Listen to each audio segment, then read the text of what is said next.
Howdy, everybody. I was talking to one of my coworkers recently, and I talked to them about being the CEO of something. And I think so often when we talk about folks saying like, "Hey, I want to level up in my career, or I want to get promoted, or I want to manage," one of the things that kind of came out as we were chatting is I said, "Find something and be the CEO of it." And what does that mean? You know, at least in an agency, being the CEO of something means you have to do more than just keep your clients happy, right? And make sure they get value for their investment. You also have to start thinking about other things when you're the CEO of something, like profitability. So for instance, in my company, I was thinking, hey, if you're a team leader and you're eyeing up certain things in the future you'd like to be able to do, learn to become the CEO of your team. And what I mean by that is your team has a cost, you have a cost. And being able to calculate what the costs of the team are to do the work and what the profitability is actually gives you the ability to kind of be the CEO over that team. And at least you're training your mind to start to think about, how do I balance things like perks and bonuses and things of that nature, and keeping my team happy, with the fact that I'm also trying to hit a margin.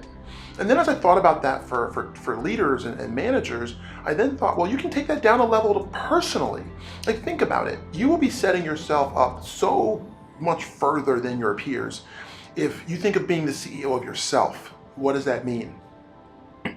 That means that you come in and work, and you actually think about looking at your hours from time to time and how many hours you're putting in on different clients. And hopefully, as long as you have a CFO who's open and willing to share data like ours is, they'll show you what the client projects are and what your piece of it is. And then you can be in a stronger position, whether you eventually want a promotion, or maybe you ask for a promotion at the wrong time. Because a lot of times people may not know, we may not be earning a profit on you, right? So the idea of being the CEO of even yourself means, like, when I run this business, I got to be thinking, not only do I have to balance the perks and all that, but I got to balance, how do I keep the lights on?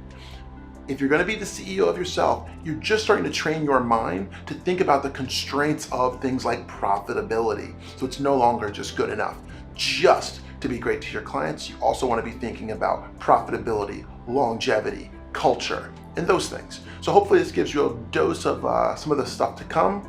I really like this idea of being the CEO of your freaking self, at the least, because that'll train you to start thinking like a manager and a leader, even if you don't have that role just yet.